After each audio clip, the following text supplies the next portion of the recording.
Welcome friend, this is Ashish and you are watching spirit of physics. चलते हैं इस video session में वैद्युत द्विध्रुव की निरक्षीय स्थिति में वैद्युत क्षेत्र की तीव्रता। पिछले वाले वीडियो में आपने पढ़ी थी अक्षीय स्थिति में वैद्युत क्षेत्र की तीव्रता, अब पढ़ेंगे आप निरक्षीय स्थिति में वैद्युत क्षेत्र की तीव्रता। तो अब निरक्षीय स्थिति में वैद्युत क्षेत्र की तीव्रता सबसे पहले समझ लो निरक्षीय स्थिति होती क्या। वैद्युत द्विध्रुव क्या होता है? वैद्युत द्विध्रुव होता है वही जब दो समान परमाणु तथा विपरीत प्रकृति के आवेश एक दूसरे से अत्यंत अल्प दूरी पर रखे जाते, तो इस प्रकार जो निकाय बनता है उसको बोलते हैं वैद्युत द्विध्रुव। देखो माइनस क्यू और प्लस क्यू बिंदु ए और बिंदु बी पर स्थित थे, इसका इनका मध्य बिंदु क्या था? ओ। आप लोग जानते हैं कि ए से ओ तक की जो दूरी होती है वो क्या होती है? एल। ये देखो बी से ओ तक की दूरी क्या होती है? एल। इसके मध्य बिंदु से ठीक परपेंडिकुलर जब किसी पॉइंट पे निकालते हैं तीव्रता, मध्य बिंदु से ठीक ऊर्ध्वाधर ऊपर की ओर, तो उसको बोलते हैं निरक्षीय स्थिति। बिंदु ए को मिलाया बिंदु पी से,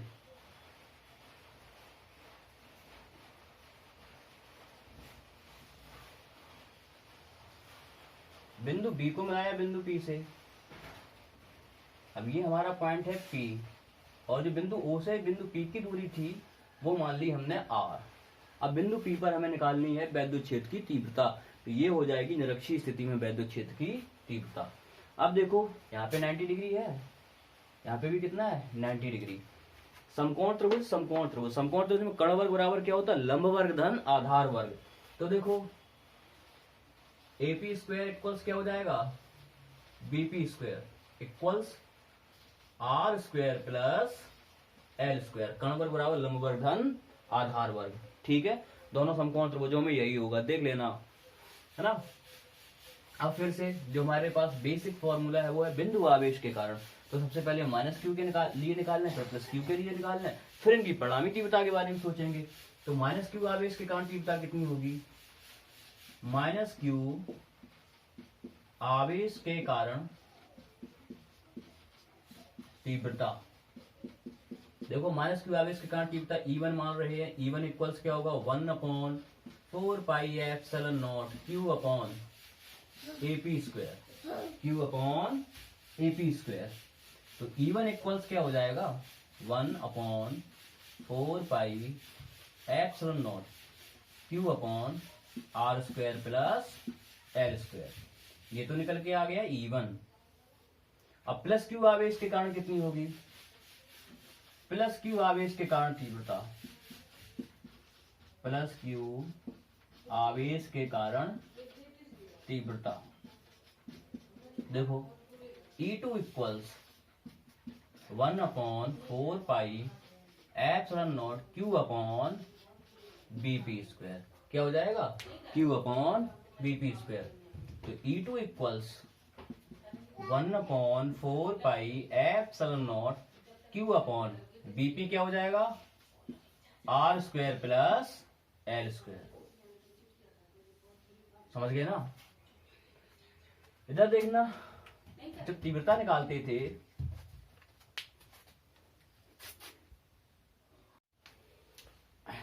सॉरी विद्युत आपूर्ति बाधित हो गई थी। तो देखो यहाँ पे जब हम तीव्रता निकालते थे तो तीव्रता निकालने के लिए बिंदु P पर क्या मानते थे? एक परीक्षण आवेश मानते थे, छोटा सा परीक्षण आवेश Q। तभी तो तीव्रता निकालते थे, जिस बिंदु पर तीव्रता निकालनी होती थी वहां पे परीक्षण आवेश मान लेते थे। देखना माइनस क्यू और क्यू नॉट आकर्षण होगा, दोनों में आकर्षित करेंगे एक दूसरे को। अगर ये आकर्षित करेंगे एक दूसरे को तो ये देखो रही E1 की दिशा, E1 की डायरेक्शन यही तो हो जाएगी। माइनस क्यू के कारण जो तीव्रता लग रही थी वो E1 थी, तो E1 की डायरेक्शन ये हो जाएगी, कोई दिक्कत नहीं होनी चाहिए। उसी प्रकार प्लस क्यू क्यू नॉट को प्रतिकर्षित करेगा, तो ये देखो हो गई किसकी डायरेक्शन? E2 की। ये डायरेक्शन हो गई E2 की। परिणामी तीव्रता हमने मान ली E। परिणामी तीव्रता कितनी मान ली? E। जिसका जो झुकाव है वो थीटा लिया, ये देखो, तो ये भी थीटा हो जाएगा, एकांतर कोण। समझ गए ना? अब इतने से चित्र को, जो बिंदु P है, बिंदु P वाले चित्र को हम यहाँ पे थोड़ा आपको समझाते हैं। ये देखो यही तो बना है पूरा चित्र। E था, ये था E1 और ये था E2। ये क्या था? E2। ये था बिंदु P। देखो E1 और E2 को घटकों में वियोजित कर दो। क्यों करना पड़ेगा घटकों में वियोजित? क्योंकि ना तो ये समांतर है ना लंबवत है, इसलिए इनको किसमें वियोजित करना पड़ेगा? घटकों में। जब घटकों में वियोजित करेंगे तो E1 के दो घटक होंगे, एक तो होगा लंब घटक E1 sin थीटा, और एक होगा क्षैतिज घटक, ये देखो E1 cos थीटा।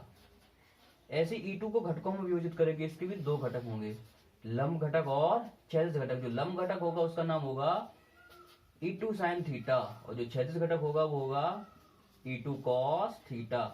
देखो E1 और E2 के आपस में मान बराबर हैं, देखो बराबर है E1 और E2 के मान, sin थीटा, और दिशाएं एक दूसरे के विपरीत हैं। मान लो इस पर 10 न्यूटन बल लगा रहे हैं, हम इस पर भी 10 न्यूटन बल लगा रहे हैं, एक दूसरे के ठीक परपेंडिकुलर, तो ये मार्कर कहाँ जाएगा? कहीं नहीं जाएगा, यहीं बना रहेगा, एक दूसरे से कैंसिल हो जाएंगे दोनों। तो इसी प्रकार से ये दोनों एक दूसरे से क्या हो जाएंगे? निरस्त हो जाएंगे। और जो परिणामी तीव्रता होगी वो E1 cos theta plus E2 cos theta होगी। देखना E1 तथा E2 को घटकों में वियोजित करने पर, घटकों में वियोजित करने पर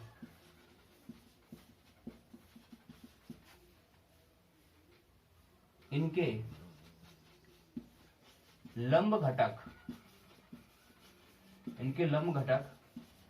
परस्पर निरस्त हो जाएंगे।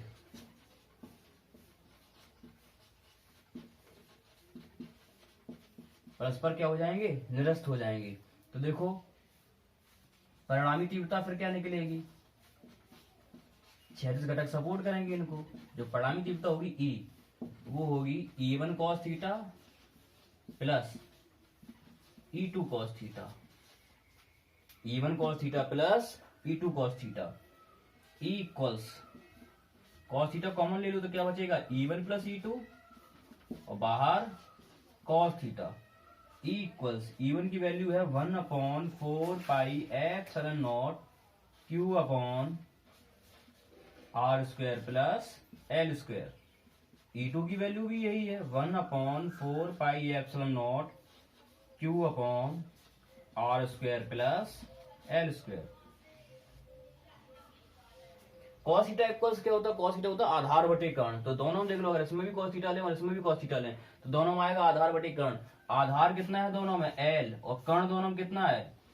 कर्ण हो जाएगा under root R square plus L square. कैसे हो जाएगा? क्योंकि AP स्क्वायर और BP स्क्वायर दोनों की वैल्यू है R square plus L square. जब कर्ण लेंगे तो ये स्क्वायर खत्म करेंगे, क्योंकि कर्ण का वर्ग है अभी यहाँ पे। जब कर्ण लेंगे तो यहाँ पे क्या आ जाएगा? Under root. हमने वहीं पे लगा दिया। तो देखो यहाँ पे लिख देना, जो cos थीटा है, cos थीटा की वैल्यू क्या है? L upon under root R square plus L square. नहीं बाद में आप लोग परेशान हो। देखो जितना ये है उतना ही ये है, तो ट्वाइस Q हो जाएगा। E equals 1/4 pi epsilon not twice Q into L। देखो और नीचे क्या होगा? R square plus L square. अब अंडर रूट को क्या लिख सकते हैं? अंडर रूट को लिख सकते हैं R square plus L square की पावर 1/2 लिख सकते हैं। देखो जब दोनों ये समान थे तो ये हो गया 2Q upon R square plus L square, और ये देखो बाहर वाला हमने ऐसे लिख दिया। तो E इक्वल्स देखो क्या हुआ? E इक्वल्स होगा 1/4 पाई एप्सिलॉन नॉट, इसको ऐसे लिखते हैं Q into 2L upon R square plus L square. यहाँ पे पावर 1 मान लें, यहाँ पे 1/2। 1 और 1/2 जब मल्टीप्लाई में जो पावर्स होती है वो ऐड होती है, गुणा में घातें जोड़ती हैं, तो पावर कितने हो जाएंगे? 3/2। देखो आगे हम यहाँ पे कर रहे हैं, समझना, इधर कर रहे हैं। सभी लोग जानते हैं Q इंटू 2L इक्वल्स क्या होता है? P। और फिर वही पुरानी बात, L is very very less than R, तो L स्क्वायर का मान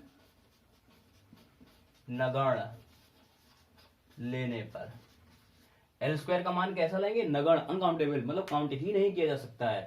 तो देखो क्या हो जाएगा? E equals 1/4 pi epsilon not Q into 2L की वैल्यू होगी P, यहाँ पे है R स्क्वायर, और पावर हो जाएगा 3/2। स्क्वायर से स्क्वायर कैंसिल, तो इक्वल्स होगा 1/4 pi P upon r cube. ये निकला निरक्षीय स्थिति में। अक्षीय में twice P upon r cube होता है, इसमें P अपॉन आर क्यू। मात्रक होता है इसका न्यूटन प्रति कूलाम। इस चैप्टर में एक डेरिवेशन और बचा है, वो अगले वीडियो में कर लेते हैं। ठीक है, तो मिलते हैं फिर अगले वीडियो में। तब तक पढ़ते रहिए। राधे राधे।